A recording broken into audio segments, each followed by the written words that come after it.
Baik Ibu, nama saya Intan Rosario Mau, mahasiswa pendidikan biologi kelas A semester 6.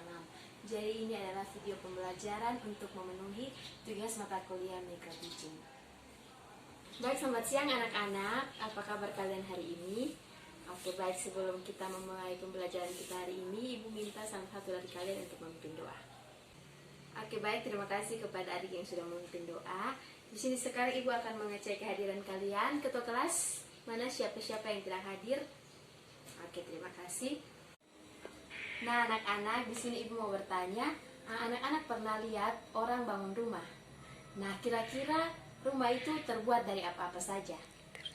Ya, betul sekali. Jadi rumah itu terbuat dari batu, pasir, air, seng, kayu, dan sebagainya.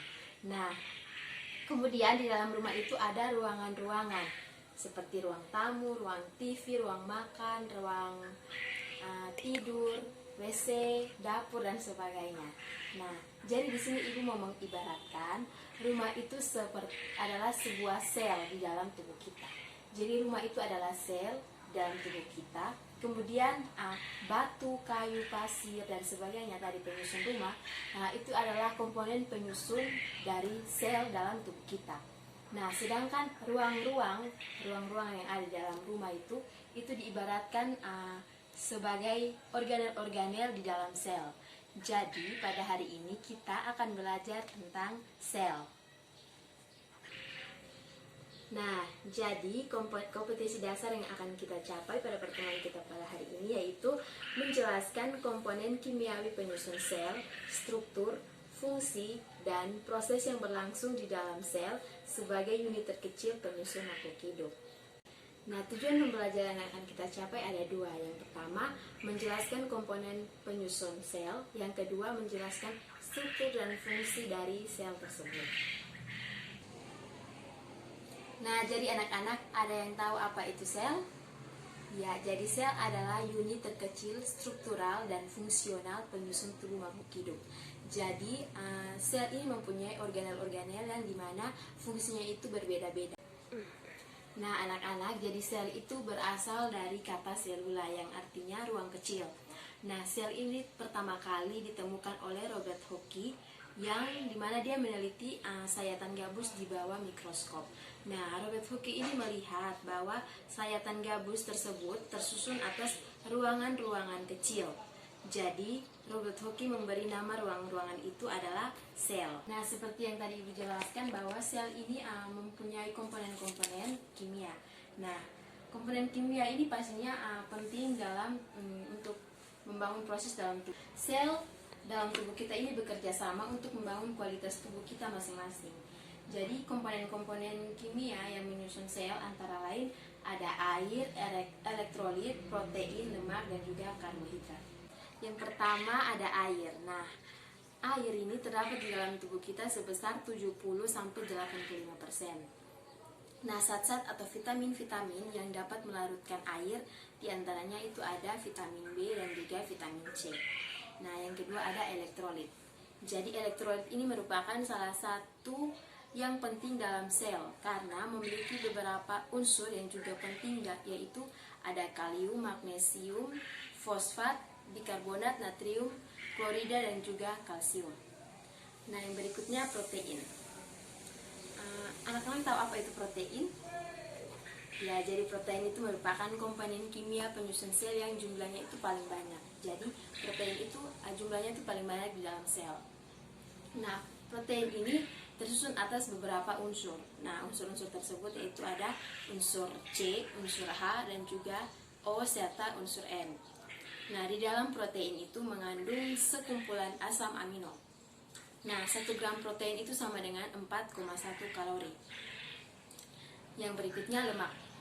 Jadi lemak ini tersusun atas atom C, H, dan juga O.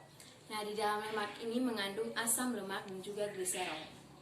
Nah, 1 gram lemak itu terdiri dari 9,2 kalori. Yang berikutnya ada karbohidrat.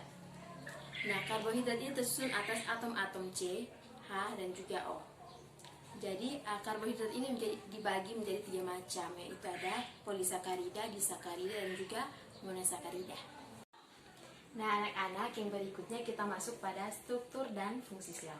Jadi dilihat dari strukturnya, sel ini dibagi atas dua macam, yaitu struktur sel prokariotik dan struktur sel eukariotik. Nah, setiap organisme tersusun dari salah satu tipe struktur sel tersebut. Nah, pada sel prokariotik ini hanya terdapat pada kingdom Monera, Archaebacteria, dan juga Eubacteria. Sedangkan pada sel eukariotik itu terdapat pada kingdom Animalia dan juga kingdom Plantae. Nah, anak-anak ada yang tahu apa perbedaan dari sel eukariotik dan prokariotik? Nah, jadi di sini perbedaannya adalah sel prokariotik itu tidak memiliki selaput inti. Jadi materi genetiknya dalam hal ini DNA dan RNA itu tidak dibungkus oleh selaput inti. Sedangkan pada sel prokariotik itu memiliki selaput inti sehingga materi genetiknya itu dibungkus oleh selaput inti. Nah, pada struktur sel prokariotik ini, di sini Ibu mengambil contoh pada struktur sel bakteri E. coli. Nah, pada struktur sel bakteri E. coli ini terdapat organel-organel, yaitu ada ribosom, membran sel, dinding sel, DNA dan RNA serta mesosom dan juga ribosom. Nah, sedangkan pada sel eukariotik yang tadi Ibu jelaskan bahwa sel eukariotik itu memiliki membran inti. Nah, selain sel eukariotik memiliki membran inti, dia juga memiliki sistem endomembran, yakni memiliki organel-organel yang bermembran seperti retikulum endoplasma, kloroplas, kompleks Golgi, mitokondria, dan juga lisosom. Nah, anak-anak, pada sel eukariotik seperti yang Ibu bilang tadi bahwa dia hanya terdapat pada kingdom Plantae, Animalia, Fungi, dan juga Protista. Di sini Ibu kasih contoh ada sel hewan dan juga sel tumbuhan. Jadi di sini Ibu sudah membuat media. Ini adalah media 3 dimensi. Jadi ini adalah sel tumbuhan dan juga ini adalah sel hewan.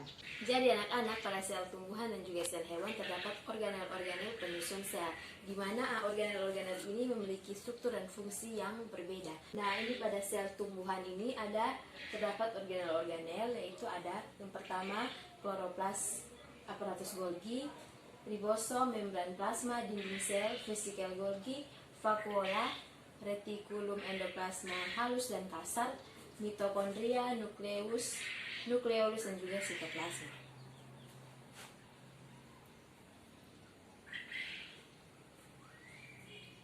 Nah, sedangkan pada sel hewan terdapat pula organel-organel penyusun. Namun di sini ada sedikit perbedaan, yaitu pada sel tumbuhan itu terdapat kloroplas, sedangkan pada sel hewan tidak. Nah, kemudian pada sel hewan terdapat sentriol, sedangkan pada sel tumbuhan tidak terdapat sentriol. Jadi dari gambar ini, dari media ini anak-anak kalian bisa membedakan antara sel tumbuhan dan juga sel hewan.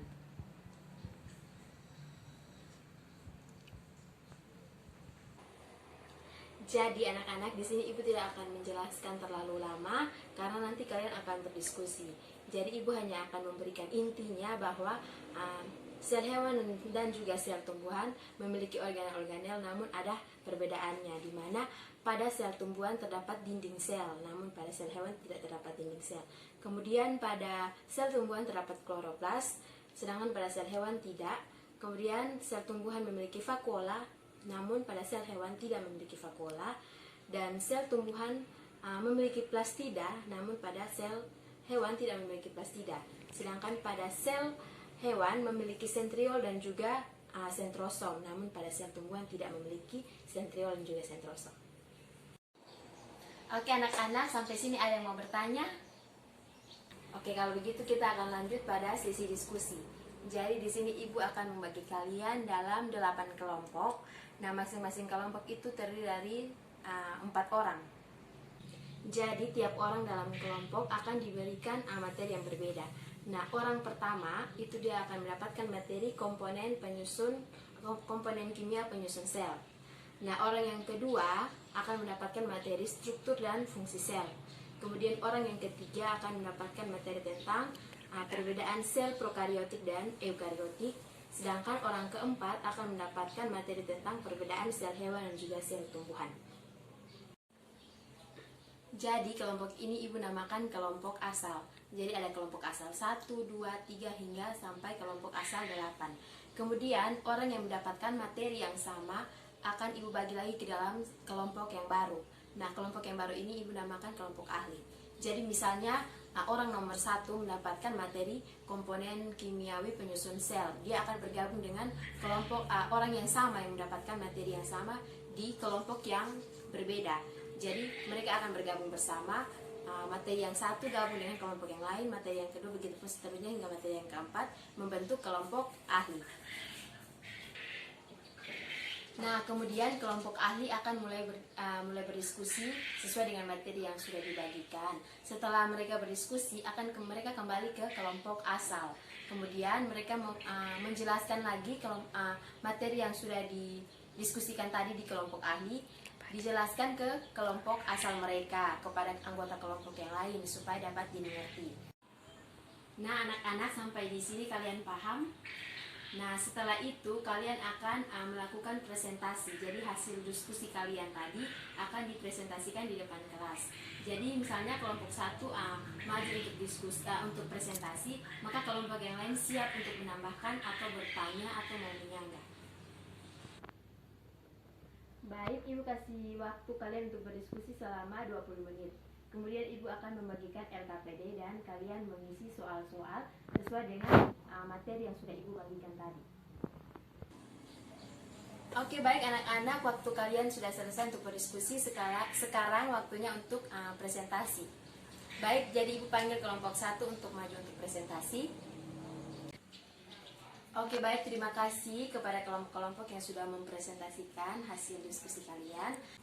Jadi anak-anak, sekarang Ibu akan memberikan soal untuk dikerjakan sebagai bahan evaluasi untuk mengetes pemahaman kalian sudah sejauh mana kalian mengerti materi kita pada hari ini. Jadi Ibu akan membagikan, terus kalian kerjakan, lalu kumpulkan di ketua kelas. Nanti ketua kelas antar ke ruangan ini. Nah, anak-anak, pembelajaran kita sampai di sini. Nah, jadi ada yang bisa kasih kesimpulan? Nah, jadi kesimpulan kita pada hari ini yaitu sel merupakan unit terkecil penyusun makhluk hidup, di mana sel memiliki struktur dan fungsi yang berbeda-beda. Nah, yang berikut komponen kimia penyusun sel ada air, elektrolit, lipid atau lemak, protein, dan juga karbohidrat. Kemudian perbedaan sel prokariotik dan eukariotik, yaitu sel prokariotik tidak memiliki selaput inti, sedangkan sel eukariotik memiliki selaput inti. Nah, kemudian perbedaan sel tumbuhan dan juga sel hewan, di mana sel tumbuhan itu memiliki dinding sel, sedangkan pada sel hewan tidak memiliki dinding sel.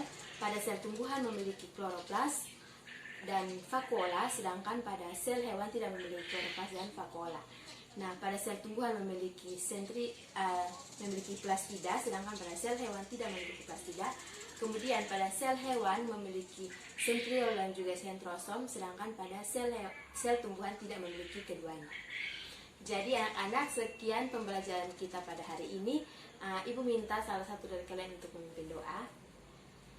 Baik, terima kasih kepada yang sudah memimpin doa. Sekian, terima kasih, selamat siang.